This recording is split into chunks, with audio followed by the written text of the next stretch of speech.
Welcome, everyone, to Unscripted, where the story behind the journey matters most, where we don't just talk about industries, headlines, or hype. We humanize the people behind them. I'm your host, Leslie Mota, and this show is sponsored by WAGME. Tonight's conversation is about conviction, about what happens when a belief becomes so deeply rooted in who you are that it stops being an idea and starts becoming the way you live your life. Most people spend their lives adapting to the systems around them. They learn the roles, follow the expectations, and find comfort in the familiar. But every so often, someone comes along who looks at the world differently. Someone who begins asking questions that challenge long held assumptions about money, freedom, security, and the role those things play in our lives. Tonight's guest has spent years living at the intersection of those ideas, not simply talking about them, but building a life around them. His journey has taken him through activism, entrepreneurship, digital assets, and a relentless pursuit of personal freedom. Along the way, he has become known for challenging conventional thinking while encouraging others to reconsider what they believe about money, control, and the future. But beyond the conversations about cryptocurrency, decentralization, and financial sovereignty lies something far more interesting: the human story.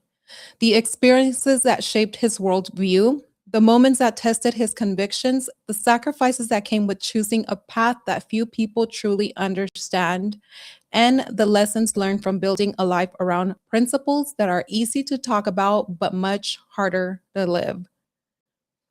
Because sometimes the most fascinating conversations aren't about technology at all. They're about the people who decide their lives decide to it's about the people who dedicate their lives to something bigger than themselves and the personal journey that led them there. Tonight, we go unscripted with Joel Valenzuela, business development and marketing for Dash Pay. Joel, Hello. is it Joel, Joel? It's typically Joel. I can Joel. have gone by both, but it's named after my grandfather, Joseph Lewis, or Joel. So that's kind of where it comes from.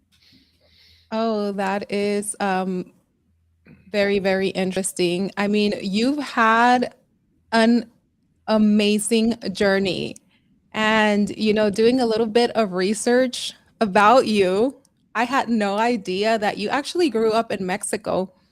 And then growing up in Mexico, you witnessed the effects of currency instability at such a young age. What impact did that have on the way that you viewed security, trust, and the future? Yeah, I would say the best teacher for anything is always real life, right? And Mhm. sometimes you get it, sometimes you don't. I think that in the US, people have this perspective that money is money and will always be there and will always work.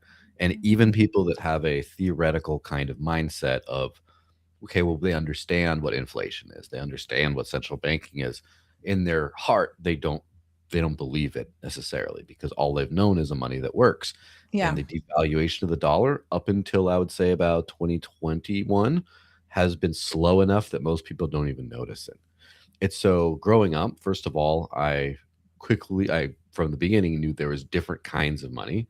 There was the pesos, of course, on the Mexican side, the Mhm. dollars on the US side. Some people took one, some people took the other. A lot of people took both on the border regions. And cleaning out my grandmother's house after she passed away, she had a bunch of old pesos, and I was asking my mother, "What are these?" Like, "Oh, it's just money, pesos." And it's like, why do they look different from the ones that I was just using at the store just 10 minutes ago? Oh, because those are the old ones. They don't work anymore. The peso died in the 90s, and or it was the 90s then, but it died earlier, and there's a new one now, and the new ones are better. I'm like, oh, okay.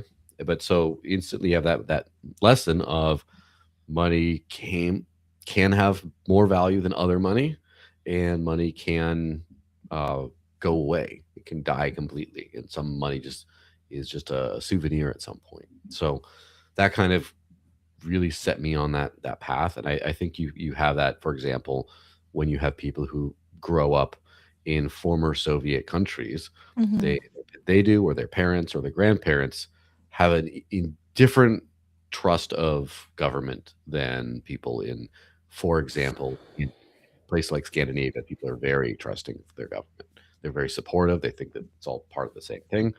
But then, just about a month or so ago, or no, actually a couple weeks ago, I was in Slovenia going, went up to a castle tour. And to get to the top of the castle, I needed a ticket that I didn't have. And I was going to buy one, but then the lady there said, no, no, I'll just let you through. But turn your phone around so I could pretend to scan it because there's cameras on me and I want to make sure to like let you through. And so that mindset's a very sort of post-Soviet mindset of people are watching us at all times and they're not our friends and we have to stick together in exchange for that. And so that's kind of that's kind of interesting, like when you grow up with certain lessons, those things I think stick with you for your whole life. Oh, absolutely. And isn't it wild to think, right, that you found the pesos and they're old pesos. And I've been around the old Mhm. pesos, especially living in a border town where it's like, okay, it's the same, you think it's the same currency, but you can't use it anymore. It's like, in what world do we live in where it's like they dictate what we can spend, what we can't, and the money is no longer of value anymore. That's just wild to think about. Yeah, absolutely. And the thing is, it's true everywhere. And I remember many years ago, I lived in France for a brief period of time. Some places had old uh, prices printed in francs instead of euros Mhm. because the euro was relatively recent and they just changed the money. And a lot of the older generations couldn't really adjust. And so they had to like do the conversion. It's money changes all the time in the world. And I know some people in Venezuela, I know people in Argentina and other places that have experienced hyperinflation. And um, I think that people who are in their safe little bubbles sometimes don't realize that what we have to deal with. Oh yeah, I don't think they do. I think this generation, I'm not sure, what year you grew. I grew up in the 80s, and Mhm. I think our generation, the generation now, they don't understand a lot of what has happened then up to the point where we are now. And I do think that they do live in the bubble, like you said. Now, was there a moment in your childhood that changed the way that you viewed authority or institutions? Um, s- Kind of from the very beginning. I was homeschooled, and my mother is American and also a daughter of immigrants. And so I had a lot of that heritage, but also I guess I had an education. When you are homeschooled, you don't just follow curriculum and you kind of do a deep dive into things. Um, Doing a deep dive into, for example, the founding of America as well as other countries. You Mhm. see kind of the principles of freedom that people fought for, and it kind of got me a distrust for authority, of course, to a certain Yeah. extent. Also, of course, when you get to compare different authority systems, you start to see the difference, right? So I've probably crossed the US Mexico border like 1,000 different times, as far as like almost every week, go up one side, go the other side. There's a set of rules here, there's a different set of rules there. And I've had watched my father many times pay a bribe, la mordida, to get through the border guards, right? Just give him, he's like, watch people in authority come up and say, oh, yeah, we can't, you can't do that. And then you give them some money and they're like, all right, well, never mind. And then you just get through. And so I think something people in countries that have those kinds of situations more explicitly Mhm. definitely makes you aware that it's authority is not authority. It's just whoever happens to be there at the time, and if they don't necessarily have your best interests in heart. Oh, abso-freaking-lutely not. I mean, you've spent years living according to principles that many people admire, but if you've actually practiced, does that come or does that level of conviction come from everything that you've experienced, especially, the story that you just shared with when you're going through certain in other countries, and it's like you pay a fee or a fine, to get through, or if you get stopped. Yeah, I think that conviction does sort of come from a sum of all those kinds of things, right? Yeah. As far as you see the world one way and you learn about it could be better. I think it's something that you have a lot of people that are way too optimistic, maybe in fully developed countries, that don't really see the problems around them. And then I Mhm. think in developing countries, you see a lot of people who are too pessimistic. They Mhm. they see the world the way it really is, but they kind of accept that as this is the way it is, and we can't do better. And I guess when you see both, you get to compare. But Yeah. also when you have a certain amount of education of how things go and what is possible in the world and which countries are richer and which ones aren't, and this you start to see that other things might have uh, a better you might be able to see a better way, right? You see the way some way, and it could be better. And so, also, in a lot of ways, my family was a little bit did things differently. My Mhm. father was a programmer at Hewlett Packard in Silicon Valley.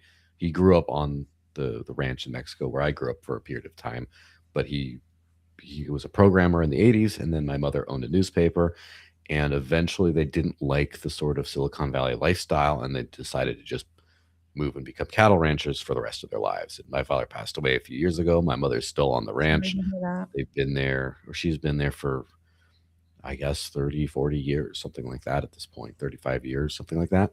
And just picking a different lifestyle. Now it's very fashionable, I think, for people to quit their tech jobs and go like do artisanal go farming or something like that. Mhm. But back in the day it was a little, different. And so Yeah. I guess when you see things being different enough, you see that there is sort of a better way. And I've always sort of wanted to pursue what was better, right? Look for a better way of doing things, do something that works for me, not just where I'm planted. What were you always comfortable standing apart from the crowd, or was that something life has taught you or your parents have taught you, deciding to do something different in their life? I would say it's sometimes hard to like see how things could have been if they were different because they weren't. All I know Yeah. is from the way I grew up, I was always very different in a lot of ways. I grew up in Mexico to a Mexican father and an American mother, more raised on the gringo side of things. Yeah. I also had much lighter hair when I was a little kid, and I experienced a lot of, I guess, anti-white racism as well, where people would call slurs and stare at me and stuff like that. I just knew I was different there, and kind of this never fit in anywhere sort of thing is sort of what I knew, and I traveled a lot once I got into my teens. Lived in Mhm. France, lived in the UK, lived in Washington D.C., Phoenix, a bunch of other places, and always being the outsider, kind of, kind of. enforces that a little bit. And so um, there's a certain point, I guess, in the life of anyone, I would say, like me, right? Who at some point when you go from being feeling awkward about being different to just embracing that and then Yes. kind of using that as a superpower almost. And so I don't know if there was ever a time when that happened, but I never really I never really fully wanted to fit in, I guess. I just Mhm. understood that in some ways I didn't, and I adapted.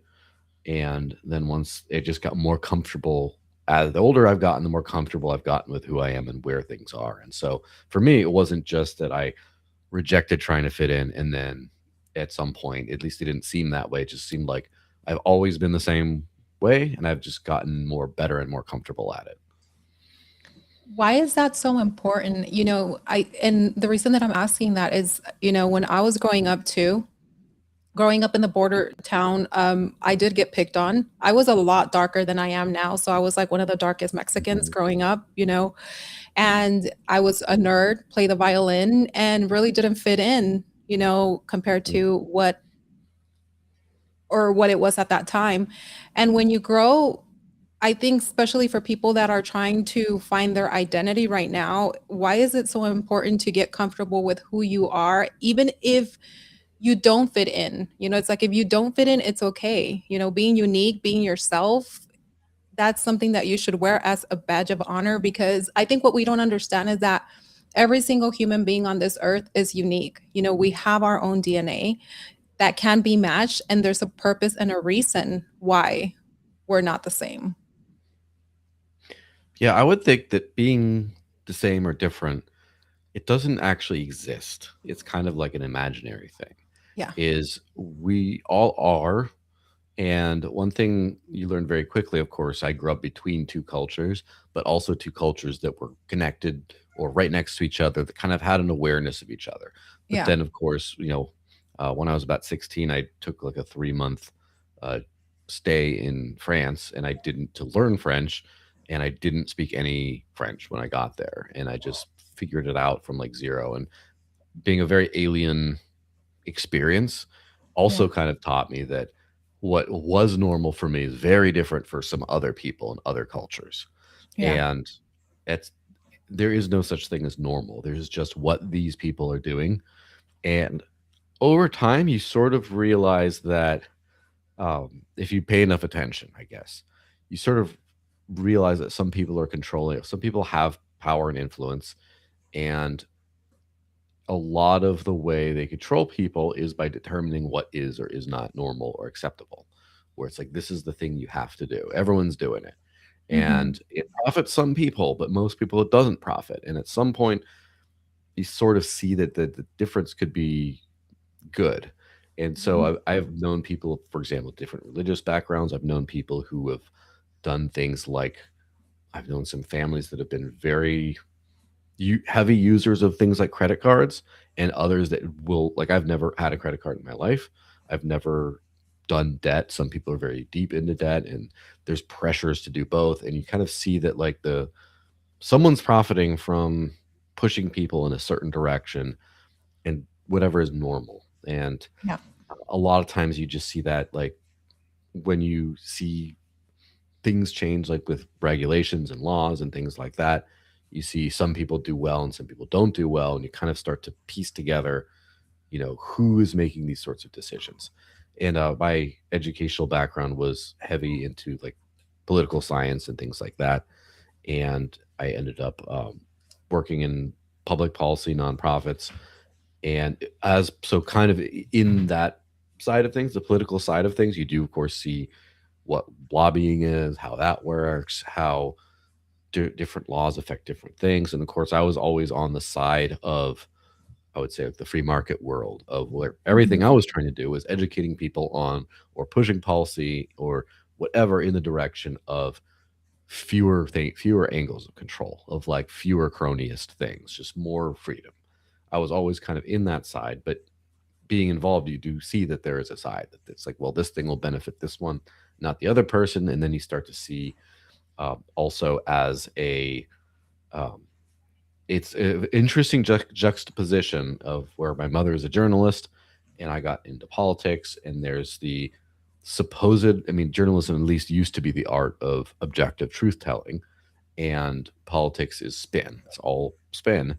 And so you kind of see how the different narratives fit different things, and what people say or don't say affects the outcomes. And so, yeah, I guess that really sort of shaped the whole perspective.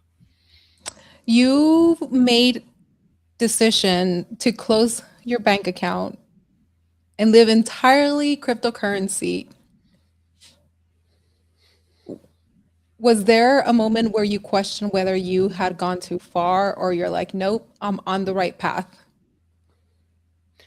Yes, I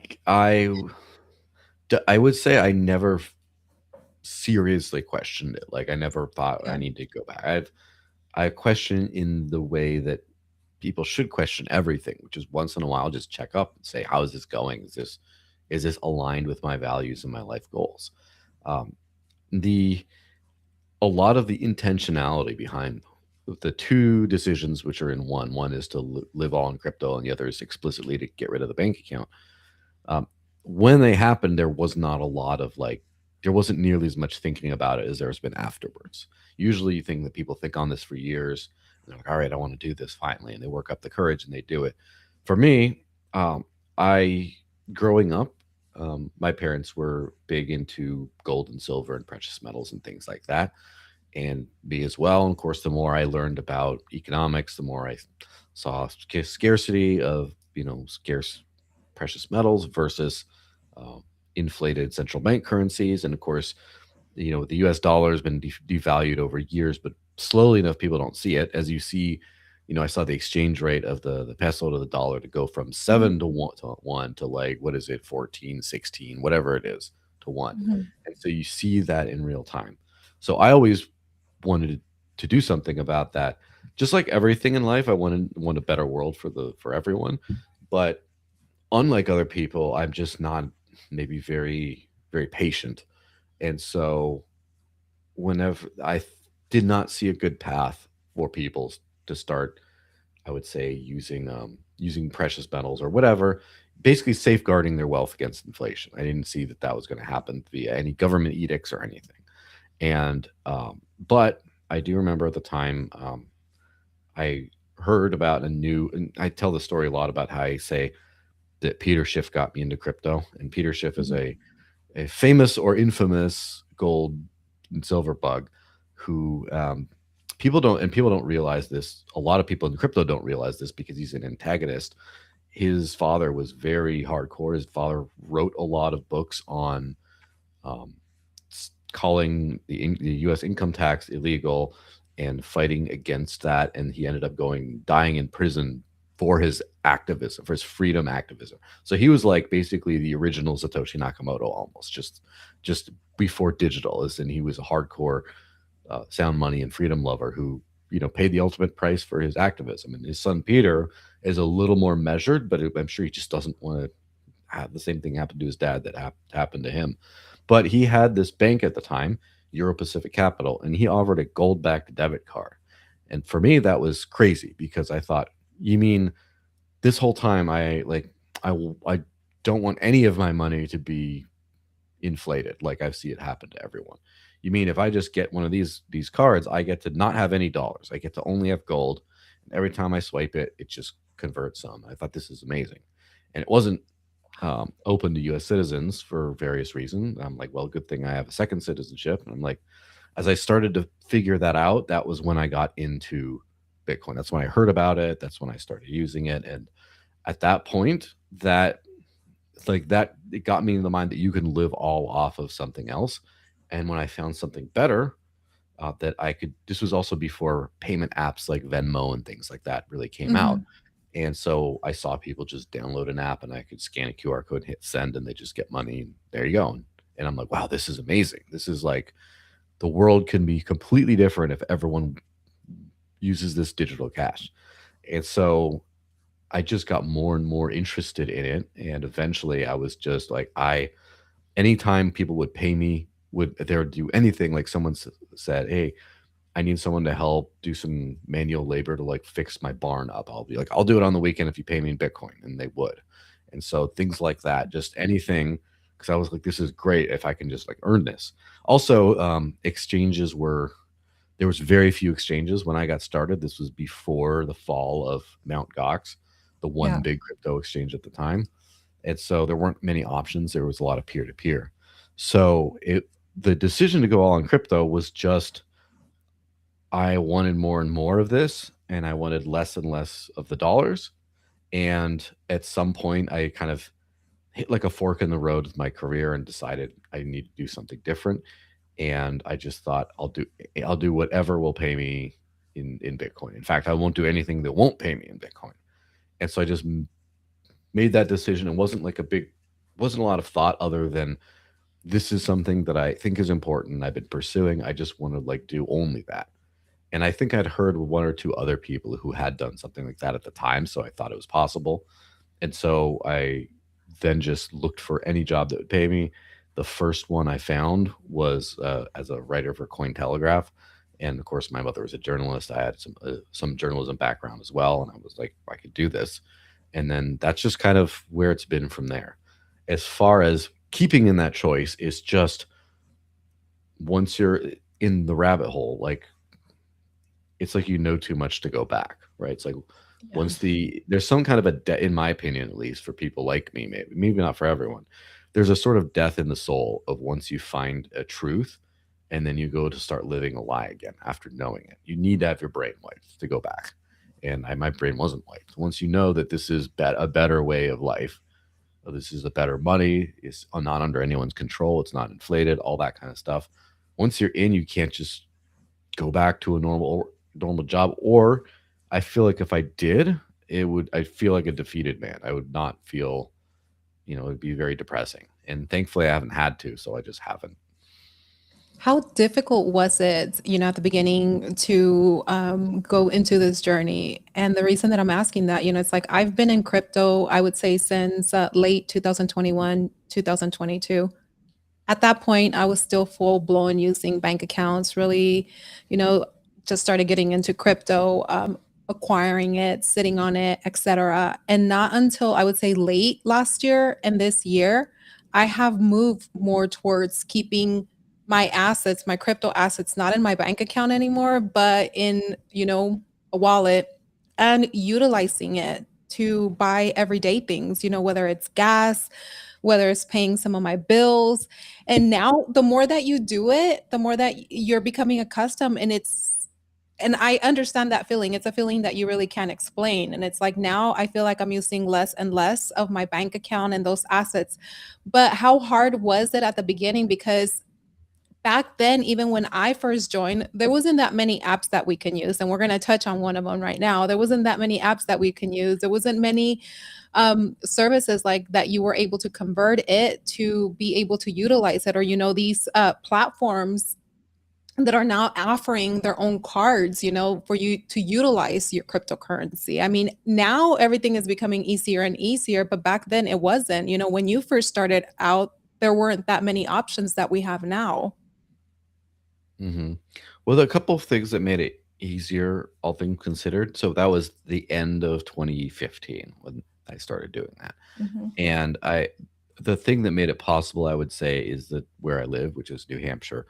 I moved to Yeah. New Hampshire as part of a group called the Free State Project, which is just an intentional community of people who believe in freedom to all decide to congregate in one spot and to just have some good network effects there. And so I think I was like moved for like 11,000, somewhere like that. There's got to be 5 to 10,000 of us now.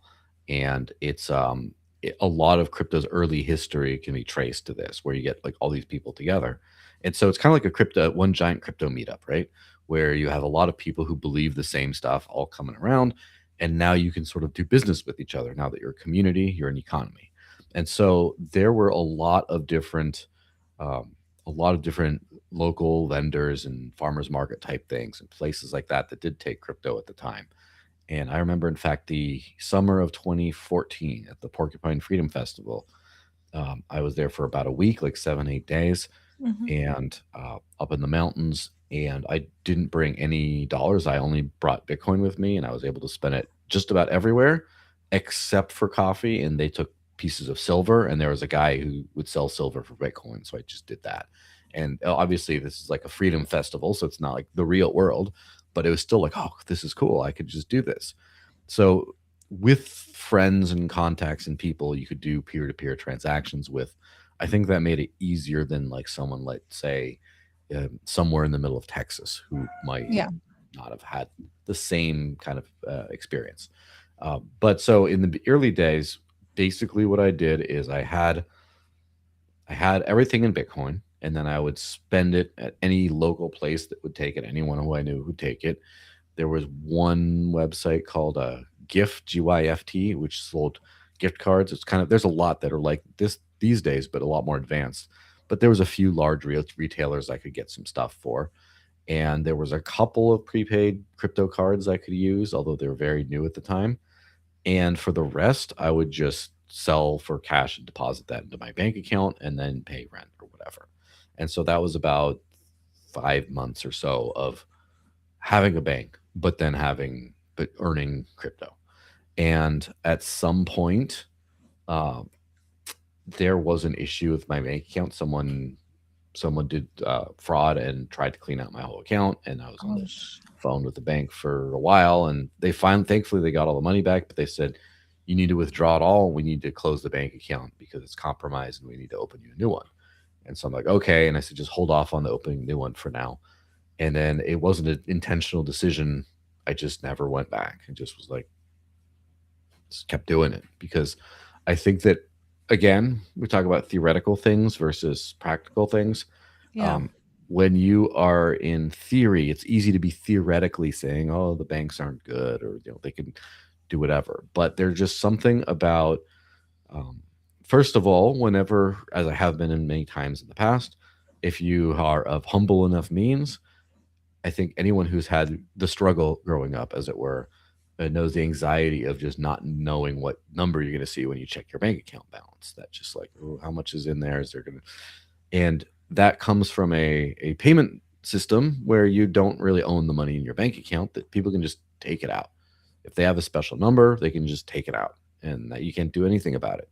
And so, obviously, cryptocurrency, some cryptocurrencies at least have had some volatility, but that's volatility in maybe the exchange rate, but not in your balance. Your balance should not be volatile, right? And Yeah. so, what I saw that basically firsthand, where I thought I was fine, and then someone just screwed up and took everything or tried to, and I couldn't touch my money for days. That taught me that this is not something that it instilled just like a, I don't know, an anxiety or an aversion to this, and so I just never went back, and I just got used to never going back. And then, later on, of course, I thought about all the, philosophical things, and about it. It became like a fun selling point to tell people that I was serious about this stuff. But like at the time, I didn't think about it. It was just I just didn't go back because, like, I had thought maybe if I start another bank account, I'll do it with a different bank or something. I'll do my research as far as something that won't screw up like this one did. And it just ended up being the research came in and they all suck. So no. You're like, never mind.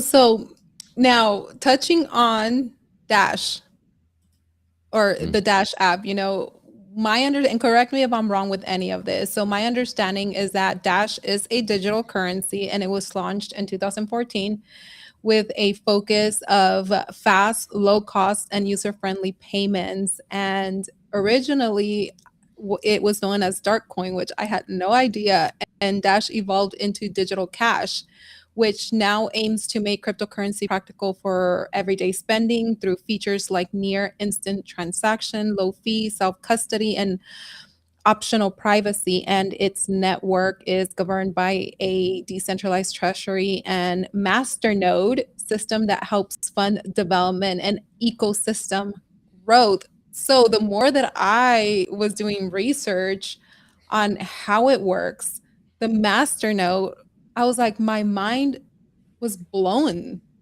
When did you encounter Dash, and at what point were you fully in, and how did you begin, your journey with Dash? Well, my first hint of that was in mid 2014, where Dash was founded in January of 2014. So it was just like 3, 4 months after it was launched at this Porcupine Freedom Festival where I was spending Bitcoin everywhere. One vendor, he was selling bacon pancakes with the Adventure Time Making Bacon Pancakes banner up there. And he Really? accepted, yes, and he accepted Bitcoin, Litecoin, Dogecoin, and Darkcoin.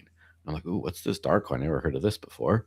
And Yeah. that was about the end of where I heard it. In fact, when I later found out about Dash, I later was like, oh wait, is that Darkcoin thing? Why I didn't know it was the same thing. Yeah.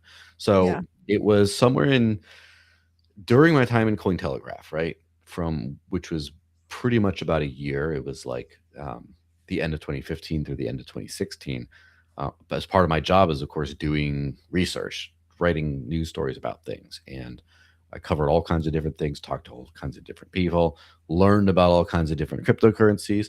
I wrote some articles on privacy that mentioned, I think Zcash wasn't really a thing until the end of the year anyway, but it was stuff like, there's Monero and Dash. And I'm like, okay, I'm just mentioning these things and kind of how they work. And it, I wrote some articles about these, and of course, you can see in the 2016 era there was some of that. Also, I had a roommate at the time, Amanda Johnson, who did a lot of crypto journalism, and later ended up being a public spokesperson for Dash. Kind of one of the first that you've seen in a project like that. This was Mhm. 2016, and so I kind of saw her doing that over there, and was like, okay, that's interesting. But really, where I was familiar with a lot of different cryptocurrency teams, and I talked to some of the people, like the founder of Dash, et cetera, for my job. But it was somewhere towards middle or the end of 2016 when Bitcoin started to break down. Round about the January of 2016, Mike Hearn, who was one of the top Bitcoin developers, he left, he quit, and he wrote this big article called "The Resolution of the Bitcoin Experiment," where he said basically his thesis was this is all going to zero because all these problems with scaling. That basically the developers have decided not to increase the block size or the network capacity. And he said, therefore, I just don't think it's worth doing anymore. And I read that and I kind of said, "God, I think he's being dramatic. I don't think so." But then again, because this was my life, I started experiencing some of this first, where it was sub-cent fees and then it crept up into like 2 to 5 cents. I'm like, well, that's kind of a lot for like the send anything to the developing world kind of stuff. But I'm like, this is fine. But then the wait time started to go up, where it used to be I could buy something and 10 minutes later I have a confirmation, everything would work. It started to become where it affected my life, such as I was hanging around like a shopping mall for like 1 to 2 hours waiting for a confirmation so I could just buy some clothes and leave. And then another time I was going to work out of a coffee shop in a different city, and I had a Wirex card that I was going to load, and I sent a Bitcoin transaction to load it. And then an hour later, I got to the coffee shop and I got a coffee, but didn't have enough to get, lunch because I was waiting for that confirmation, and I waited a few hours and I didn't get it until after I left. So I couldn't eat lunch that day because the money didn't go through in time. And uh, another time my phone died before the battery went out before I had the chance to use it. So for me, I started to struggle. I mean, it's already is not easy to live all in crypto, especially in the early days. Today's much easier, but uh, when I had these serious network disruptions that caused me not to be able to use my money, that's when it started to become kind of like shades of the bank account experience, where I'm like, this this is not here for me when I need it. I need to be able to use my money. With the bank can just arbitrarily have a problem or take it away from you. With Bitcoin, it just did not work. And my last major Bitcoin transaction, I have experimented plenty through the years up until the present day, but I tried to move some, and I pay like a $2 fee or something, which was insanely high for the time. Like no one thought that was possible, but it was high. And my transaction was stuck for 2 weeks straight. And so at that point, I was just like, I'm done. I can't do this anymore. So then that comes the decision of like when you question living on crypto, right? as far as does this work for me? And the answer is clearly no. And so now, do I find another solution or do I quit? And I just, knowing what I know, I did not want to quit.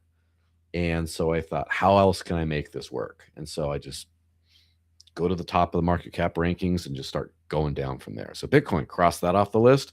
That's not working. Ethereum, well, it's fast and cheap now, but no one's really using it for money.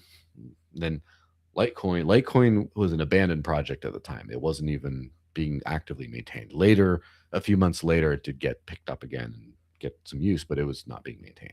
This was a whole year before Bitcoin Cash even existed. And so it's like, then there's Dash. And I'm like, let me try this. And I'm like, okay, half like the services that I was using before would take it, or I could find a corollary that would take it. And the other half, I could use like an auto swap feature through Shapeshift, which is like the OG Changely or whatever, to swap it to Bitcoin to use. And so I'm like, I think I can do this. And so I switched to Dash. I swapped all my Bitcoin for Dash, and then it was almost as easy as before Bitcoin started to have problems pretty much right away. And then since then, it's just gotten easier and easier with every passing year and sometimes even month. And so this is sort of like the rest is history, right? Because I I Yeah. wanted a scarce sound money that was Mhm. decentralized that just worked for money. And I had that kind of briefly with Bitcoin, and I found Mhm. something else that worked. And to this date, I have not found anything that works better. And that's just all the way through. Like there's almost nothing I need a different coin for these days. And so that's kind of I've used plenty of different coins. Like if someone wants to pay me in this or that, or I want to trade for this or experiment with another thing. But as far as like what I consider as like money, like the equivalent of the money in your bank account, just the way people consider like people in crypto, I should say, consider their Yeah. money in their bank account, their actual money, and the other stuff is like kind of they play around sort of money. I'm that way, except for like Dash is my money, and everything else is stuff that I can sometimes play around with. You know what I found it very interesting and using a lot of crypto to pay my bills, etc., and then learning about Dash. One Hmm. of I think what makes Dash different is the instant send. One of the biggest features, with Bitcoin or some other currencies or cryptocurrencies, we have to wait for multiple confirmations or before the merchant or whoever we're going to use feels comfortable accepting payments. And then I learned that with Dash, the master node network can lock transactions almost immediately, which means that it allows near instant payments, which the way that it's like you think about it, it's like with the credit card swipe, you do it within a few seconds, right? Dash payment, the same thing within a few seconds. Traditional Bitcoin, potentially longer confirmation. And I was like, okay, where has Dash been all my life? And not all my life, Hmm. but all my crypto life. It's like I could have been using this how long ago? And, my question to you is that Dash has been around longer than many projects that people talk about today. And it's well known, but not enough. And why do you think that it has endured, or versus other platforms that have been trying to do similar things but not close? Yeah, I would say it's kind of a hindsight type thing. You can kind of come up with some ideas.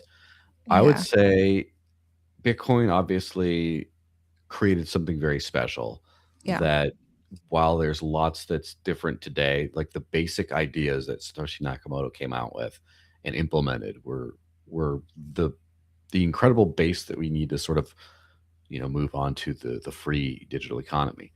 And Dash took that and evolved it. And that's basically kind of the stories. And Satoshi got like so much right, and most other projects have either, including Bitcoin itself, have moved backwards or done new things that are very cool, but not done the basic stuff that Bitcoin did. And Dash is one of the few. There's couple others, but Dash is one of the few that just since the beginning has just tried to build everything right. Right. You take the basic ideas of what Satoshi had. Dash's founder said, "Look, this is good, but all the transactions are very traceable. Let's do something about this." Bitcoin developers didn't want to do anything about it. And so he said, I'll do my own. And so he made a built in privacy feature. And then, of course, pretty quickly sees confirmation times are a problem. So Dash was the first with instant finality to add some feature like, how do we solve this? Well, the rest of the space just was like, it's not really a problem. And thing after thing after thing, one of the things that happened during the whole scaling conflicts, the block size wars, all that was people were saying you need to be able to run a node. Otherwise infrastructure can be censored because you have Amazon say run these giant data centers for nodes and then they can be targeted. And so uh, Dash created the masternode system, which is just incentivized by the network itself. So you don't have to worry about who's paying to run nodes because it's the network. It's all built in. And just thing after thing after thing that was gotten right. And part of it is, I would say, the number one thing that has contributed to Dash's longevity was the governance system, which again, Dash is the oldest DAO in existence, decentralized autonomous organization.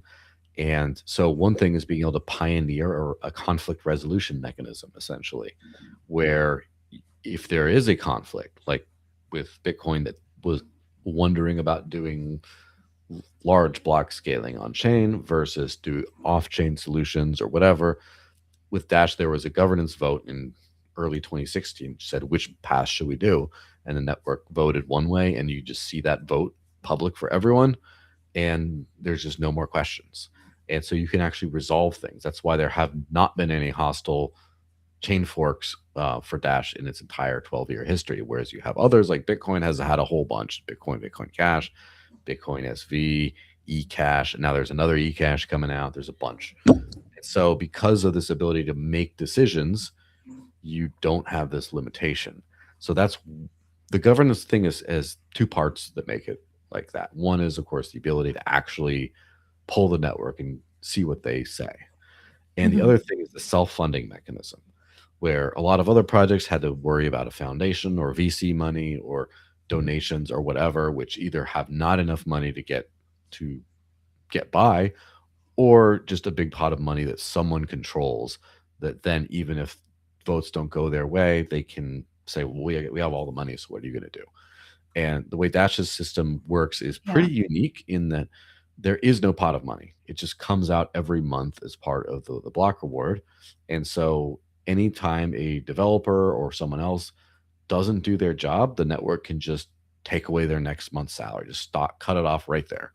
And so because of that, it's been actually a decentralized project with decentralized decision making, but also it's had money the whole time through, but not a ton of money where you have this giant war chest. You can make some bad spending decisions when everything's looking good. And then when it contracts, then you just go broke and the project goes away. Instead, it's like having a salary every single month for the whole network that has just kept it slow and steady and just operating the whole time. I had muted myself. Yep. I was like, There that you go. is so freaking interesting.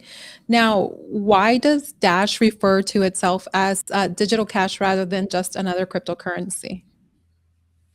Yeah, so the idea of a peer-to-peer electronic cash system, which is what Mhm. Satoshi Nakamoto came up with and is kind of the basis of all of crypto, I should say. Um, Dash is, of course, digital cash. Digital cash is a shorthand for that same concept. Um, it's a very simple thing, but a lot of things go into it. And the things that notably made Bitcoin not really digital cash, or kind of trying to Mhm. be, but the shortcomings were the transaction speed and the privacy. And so Dash was trying to solve everything. And when Dash was Darkcoin did have an instant transaction function, but it still is a little bit of a pigeonholing. And Dark coin makes you think of dark net or dark net markets and like drugs and illegal activity and stuff like that. It's a Yeah, cool name. I do like dark coin, but it it is a cool name. it inhibits its growth potential, I guess. It pigeonholes like Monero. Now, Monero, in a twist of irony, maybe Darkcoin would have been the stronger branding because people think it's awesome. Ooh, it's cool, it's hardcore. But the goal of Dash has never been to be criminal money. It's been to be money for the world, the whole world. And so you don't want to like have your banker friend sending you some dark coin. Like that's not good. That doesn't, how where you convince your parents to use dark coin. Like it's a little iffier. And so Dash just emphasizes the speed, right? It's like in a Dash, it's a combination of digital cash, and it just sort of the brand, in my opinion, the branding and all that looks like something that a normal like payment app would do. It looks like a normal money. It doesn't look like some weird nerd thing in their basement that's like not real. It feels more like a real money for real people. Yes. Okay, so walk me through if someone wanted to use crypto to buy groceries, pay bills, or live day to day, what would their experience look like on the Dash app? Yeah. So as always, I have to do the big disclaimer of it's a big world out there, and Dash itself works everywhere in the world. Anyone in the world can download a wallet, start getting some, send it, receive it, pay for anything they want. Uh, that's pretty universal as far as the network's concerned. As far as tools and places that accept it, it does vary a lot by country because of that's just the way the world works, right? Just because you Mhm. can use Argentine pesos in Argentina doesn't mean that you can go to Peru and they'll take them, for example. So basically, what you want to do typically is you'd want to get the Dash wallets, the official ones, and what you'd want to do is once you get some Dash in there, again, that part is dependent on countries, but there is a nice handy little widget in there called Topper, which lets you buy with, say, a credit card or something like that. Um, as and you can just small amounts if you want. You can buy medium up to a certain amount without putting your identity in. Which I'm a personally as a privacy person, I don't believe in giving your identity if you don't need to anyway. But even more Yeah. so as an advocate of trying to get this stuff used because it's a giant pain in the ass for people to like take their selfie with their ID and stuff just to try something out. So you can buy a small amount to try it out and again get started. And there are some in the app. There is a spend feature, and of course, hopefully your audience is mainly in the U.S. because a lot of the features that are out today that are in the app are U.S. based. There's a spend feature which gets discounts at 100, 150,000 or so merchant locations around the country. And so um, some of the way it works, the secret sauce of the way it works, which shouldn't be a too much of a secret, is it provisions a digital gift card for whichever merchant you have, uh, and in the exact amount you want. And you can do that fast enough because Dash has the instant finality. So with most Mhm. other cryptocurrencies, if let's just say you want to go to a Chipotle or something, you would probably buy like a $20 gift card to Chipotle at home or in the car or whatever. You go there and then you scan it and your burritos say 12.78 or whatever it is, and that deducts that from the balance, and then you have some leftover stuff. So you have to do pre-planning and etc. With Dash, you can walk into the Chipotle with your phone in hand, order. They tell you it's 11.78. You hit 11.78 in the app and hit go. It buys a gift card for exactly 11.78. You turn your phone around and in the wallet has the barcode they scan and you've paid. So it makes it smooth, like you've actually, used, like they take it directly.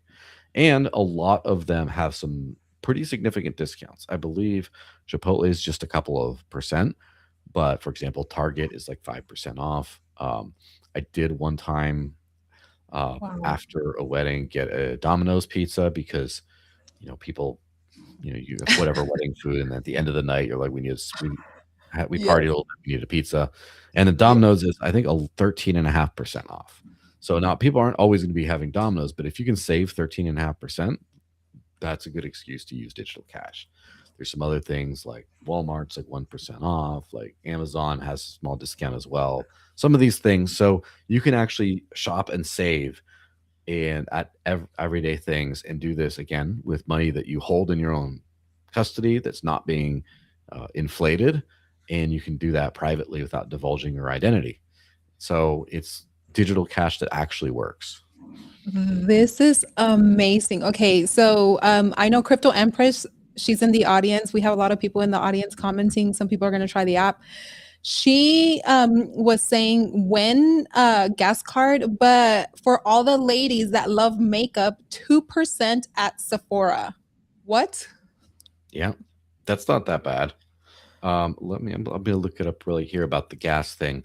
The gas thing is an interesting thing because historically it's been trickier to use private crypto solutions for gas, but there is one, and I'm looking up so I remember um, the exact uh, brand it is. But you can buy something for Phillips 66 or Conoco or 76 stations. I don't know if you know those, but you can get a small discount buying gas there. What I've done is there is a Walmart not too far from where I live that has a gas pump, and you can get like a half percent off of getting a Walmart gift card. And when you put it in the Walmart app, they give you an extra 3 cents off per gallon. So I just do that. I buy a gift card, throw it in the app, scan the QR code at the pump, and then it just auto pays and I save. So there's a few ways of doing that. There's another app which is sort of like the that I should always recommend is Bitrefill, and Bitrefill's mainly the other things, but mainly a gift card store, similar to this, but better, nowhere near as good at discounts, but better selection sometimes, especially globally, because Bitrefill's been around for like 10 years and has a global selection of things. In fact, I was just at the company headquarters not too long ago because I'm friends with the CEO, and they've done more for crypto adoption than almost anyone. So there's a whole section of gas cards there that, of course, you can buy with Dash instantly. The experience is not quite as smooth as in the actual app itself because you have to get another app and you have to or go to the Bitrefill website, bitrefill.com, of course. But there are more gas options there. At some point, I will get Bitrefill in the actual Dash app itself too, so you have more options. But that's I as soon was as we just get it. going to ask about that because I recently this year learned about um, Bit Refill, and I was fascinated by what they're doing. And I was just going to ask about incorporating that into the Dash app and making it like a one-stop shop. Yes, we're definitely working on that. As always, there's just so many things to build out that it gets Yes. challenging to kind of do everything. There's another one that came online relatively recently called Eon Pay or AEON. And right now it's a separate app, but we're trying to get it into the Dash app. It's the Dash wallet itself, but that adds 50 million merchants all over the world. It has a few of the same ones in the US, but for the most part, it's for people outside the US to finally get some love. Like, for example, I've seen videos of people going to the Philippines and going to a KFC and just scanning the QR code and then they pay. Uh, uh, Vietnam, Malaysia, I think, and plenty of places in Africa. Also, Brazil and Argentina. And the thing that I experienced firsthand earlier this year, I went to Monerotopia in Mexico City, and I was able to have some friends try out the Eon Pay feature for Mexico, where you could send to any Mexican bank account, just go from Dash to their bank account, just like that. And so, again, once that's in the wallet too, now you're going to have really truly global coverage. And of course, we're working on a couple of other spending tools as well. But it's just like collecting the Infinity Stones. You just one after another until finally this is the goal is within like a year, maybe have this be the only app you need to just live entirely off of crypto instead of having to sort of figure it out like I did. Daisy brings up a great question. And, right now I also thought about, okay, how can I use this? I cross to Mexico. Since I live very close to the border, I try to go there on the weekends and eat tacos and stuff like that. And and typically I can Mhm. pay with my American card and then it converts it. So I was like, can I use the app, if for certain stores in Mexico, the ones that specially accept like American currency, or like my credit card and things like that, where instead of using my bank, I can use my crypto. Yes, you absolutely can. I don't think there's anything built right into the Dash wallet to make it super easy for that yet. But for example, Bitrefill has a bunch of options for Mexico, so you could do that. Mm, Also, there's another app called Zipto, which lets you pay things like utility bills, and they do have a bunch of Mexican options as well. So you could pay like your utility bills in Mexico. For me, that seems like it's more of like a remittance angle. So, like you mhm. live in the US and you want to pay your family's bills back home, you can kind of do that. And as I mentioned, Eon Pay lets you pay to any Mexican bank account. So, That is when so you have, cool. let's say, like the little taco stand or whatever, if they have a bank account, which again, I haven't had a bank account in 10 years, and then I've definitely not had a Mexican bank account, but I've been told that bank to bank transfers are pretty common in Mexico. And so therefore you could, if they have like Banamex or whatever, you could just enter their number into your phone and hit go, and then it'll send some dash that ends up as pesos on their side. So that should make things a lot easier. Cool. That is so cool. Daisy's asking, how do we onboard our local stores or like friends who own restaurants in Orange County, your pop and mom shops? Yes. So this is something I've really been working on hard recently because as cool as it is to have gift cards and then private prepaid cards and other things like that, at some point you want to keep it like real, right? Yeah. And in fact, many years ago, CNN flew a film crew down to watch me spending crypto around where I live in New Hampshire, and they're only doing that. They weren't doing that because they saw me buying gift cards. It's because there were some local businesses that took it, and it seemed it was made for some good footage. There's a few different apps.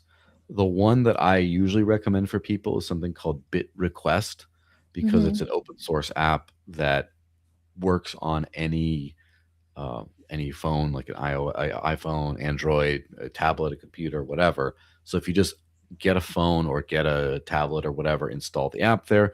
It has an easy point of sale thing where you just enter the amount, scan the QR code, and pay, and it just works.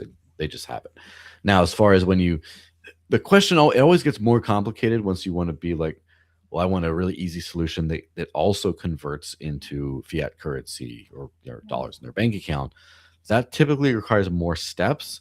There are some point of sale systems that do things like that. I think that Square has enabled Bitcoin payments for a lot of things, but again, not everyone has Bitcoin or a Bitcoin wallet, and there's I depending on what happens in the future, we might be able to have a solution for that. One thing that I've been working very hard on, bless you, is there's Thank you. I've been working on getting a Lightning Network bridge in the Dash wallet, which would allow you to send Bitcoin through the Lightning Network from your Dash wallet, even if all you have is Dash. And again, a feature of instant finality of you can just instantly go from one to the other, and that would open all that up. But so Bitcoin, I mean, Bit request is like the easy one to just add. Uh, there's another one that's very new called Mocha, MOCA, the Mocha app, and that's developed by a Mexican team, and it allows you to accept any crypto and settle in any crypto you want, including like a stable coin. So something like Mocha might be better for people that don't just want to keep the crypto; they want to settle in a stable coin or something like that, so that they get to keep their value at a dollar pegged amount. Something like that would be better. And then, of course, I have a big spreadsheet full of all the point of sale systems out there, like the main legacy ones, and all the crypto processors that you could add as like a plugin into a piece of software like Clover or like Cake, or there's a bunch of other ones. And that's my next big thing to do, is to make this as easy as possible. That I'm like so freaking amazing, everything that's being built, and then everything that eventually will also be incorporated, making it a lot easy, for every day. Do you think that we're closer to maybe what I really don't like using the term mass adoption, but that's kind of what we're still using, right? Trying to onboard our family members or people that, just kind of are stubborn.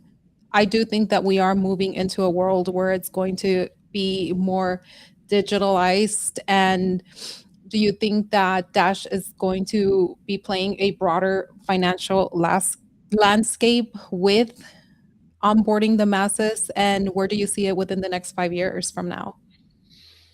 Yeah, absolutely. I do think we will hit uh, mass adoption in the next 5 years. And I think Mhm. it'll be an early mass adoption. It'll be sort of like if you remember when you first started seeing people use Apple Pay, and everyone was always using their cards, and then once in a while you'd see someone Yes. come in with their phone and do it. I think we're very close to that moment for crypto, where it's not everyone, but it's early mass adoption. It's still a lot of people. You see a lot of these payment apps like Square, of course, started out with some Bitcoin support, and now they, as of yesterday or today, they announced USDC on a couple of networks, so they're Mhm. doing stable coins. Stable coins are going to be the first thing that goes out. And I kind of view stable coins, as I've mentioned before, I call them a bidirectional Trojan horse because they Yes. get crypto technology implemented into the fiat world really easily. And also they could get crypto people to trick them into using more censorable money as well. So it's very careful how you have to play it. It does both things. So I think it's going to be pretty like it's because I see the work that's ahead of us, Yeah. and it's a lot of work, but it's not work that I can't do. Like as far as like I know what I've done to onboard to different tools, and merchants do the deals with the payment processors and all the day job stuff. I see how much left there is to do before this is something where you can just tell your parents, maybe not grandma today, but like maybe your parents, you could tell them to flip a couple switches and then do this other thing, and then now they're using digital cash, and they don't have to have like a PhD in this stuff, so you don't have to have like a user manual. And so I mean, I've written a couple of guides on how to live on crypto, but they are guides. It's not just a couple of tips, and I do want to get it down to the couple of tips thing, to just say use this app, plug into here, click this feature, and then you can spend it. And that's it. I don't want to be like, and then also this other app, and also this other app. So Yeah. we're getting very close to that, I think. And if, unless we have a massive setback at some point soon, I think we're going to get there with a few years. Yeah, and I don't think people realize too is that, when you really think about digital cash and where we are in the world is like we are moving more into a digital money world, but that doesn't automatically mean that, especially in the United States, that the dollar will lose its value or will it lose its value. I think when I talk to certain people and being out in the world, there's a lot of shops, there's a lot of businesses, a lot of locations where they no longer take cash, it's credit card only. That is part of digital money, it's already here. Most money today is already digital. Your bank balance, debit card transactions, Venmo, Zelle, PayPal, wire transfers, and we already see how Cash App, PayPal, and a lot of these platforms are already utilizing crypto. Now, do you think at one point or another, the more that we use cryptocurrency as we move further and further into digital money, will it lose its dollar? Will it lose its value? I think the dollar will lose its value at some point, but we're a long ways away from that. And I mean, it depends on what you mean. Lose all its value, I should say. Yeah. So the thing that is keeping it up right now, other than just the network effects, now that we have stablecoin networks where people can use the, in their mind, I guess, the best money in the world, anywhere in the Mhm. world, I think that gives second life into the dollar for a couple of reasons. First of all, because stablecoins typically tend to be backed by dollars in a bank account Yeah. or treasuries, for example. And so that gives renewed demand for the dollar, but also people in many countries, like for example, the developing world, love like Tether because Tether represents the dollar, and the dollar is universally understood and also is way better than whatever local currency they have. And of course, people like me understand the dollar has drawbacks and has seen, just like when you get high enough up, when you get old enough, you can see the curve of the earth or the curve Yes. of prices going up and up and up. And like I remember when paying $9 for an entree in a restaurant was only when you order the most expensive thing on the menu, and now that's like more than the cheapest thing. And so Mhm. it the dollar is devaluing, but it has a certain lifespan left as stablecoins make it so that you don't have to stick with the stablecoin in your country. You can just do the best of the worst money and the best of the fake money, as it were. And so that'll give renewed value to the dollar for a while. But eventually, when people have the choice, when you just get to open an app and then you get to use something that's digitally scarce and just works, there's going to be no reason to stick with this one over this one. There's at some point you do get more out of scarce money that you can build, and permissionless money you can get yield on, you could stake, you do whatever. And I think that volatility is the big thing that people are waiting to go away. I remember during Brexit when the United Kingdom exited the EU, uh, for a brief period of time, Bitcoin was more stable than the British pound. It was like for a certain period of time. And then Yeah. the pound stabilized more, and then Bitcoin destabilized as it became less used as money and more as a speculative thing. And so I think that once we get enough usage of scarce cryptos that they become less volatile, I think that people are going to sort of value them against each other and just say, you know what, I'll just not use this one.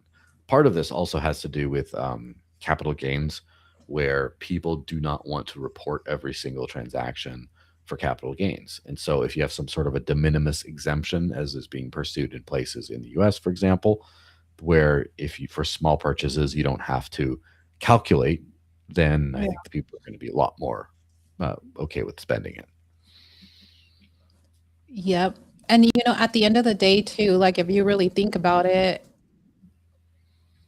crypto has, no borders. It's like you can use one thing here and then does it have the same value in a different country?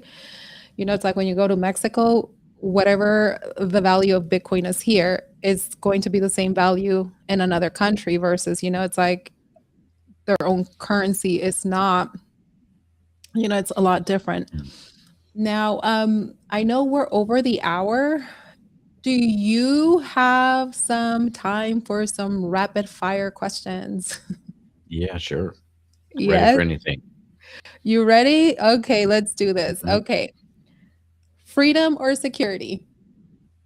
Freedom, always. Bitcoin or gold?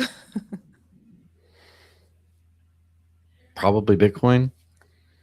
Being right or being happy?